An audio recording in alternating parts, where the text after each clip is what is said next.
मारणारे एक मारून भागणारे का? आमच्या परिसरामध्ये 300 ते 350 बिबटे एक मारून हल्ले थांबणार आहेत का? तुम्ही फक्त एकापुरतच घेणार ना, एक मारणार, बाकी बिबटे काय करणार? आतापर्यंत पूर्णपणे गलिच्छ कारभार. 18 तारखेला त्यांनी आमच्याकडे व्हिडिओ आहे. आमच्या इथं देवगावला फॉरेस्टमध्ये खळे साहेबांच्या तिथं शेताजवळ बिबट्या सोडलेला आहे. व्हिडिओ आहे आमच्याकडे, पुरावा आहे. आणि पिंपरखेडमध्ये 1 महिन्यात 3 बळी, प्रत्येक बळी दर रविवारी गेलेला आहे. आणि पिंपरखेडमध्ये 7 बिबटे धरलेत. यांनी आम्हाला ते बिबटे दाखवा, कुठे ठेवलेत. 7 बिबटे धरलेले 7. आणि यांचे बिबटे सोडल्याचे व्हिडिओ सुद्धा आहेत आमच्याकडं. 3 ते 4 किलोमीटरवरती यांनी बिबटे सोडलेले. त्यामुळं आम्हाला आता आश्वासन नकोय, आम्हाला कृती हवी आहे.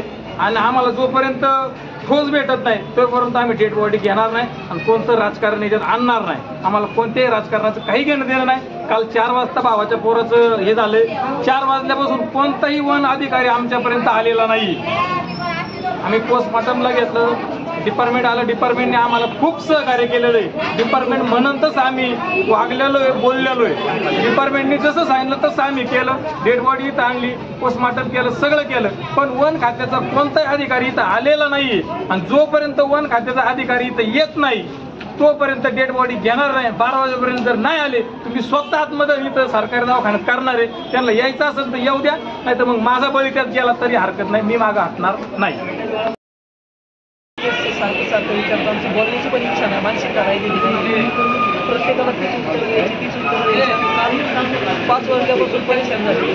पण आता शेवटी आमचा पोटचा गोळा गेलेला तो तर काही पुन्हा मागे राहणार नाही. राज्यकर्ते येतात, लोकप्रतिनिधी येतात, ते फक्त तोंडाला पाण्यासाठी कामं करतात. पण त्यांनी ठोस निर्णय आतापर्यंत काही घेतला नाही. पहिला 12 तारखेला बळी गेला, नंतर जांबूच्या आजीचा बळी गेला, आता 2 तारखेला आमच्या रोहनचा बळी गेला. अजून हे शासनाला किती बाळांची बळी घ्यायचे का? यांना बिबटेच पोचवायचे फक्त. त्या बिबट्यांवरती आता यांनी ठोस निर्णय घेतला पाहिजे. नुसता म्हणतात निर्णय घेतोय, निर्णय नकोय. आता आम्हाला कृतीत आणून दाखवा, तरच आम्ही आमची बाळाची बॉडी ताब्यात घेऊ. जोपर्यंत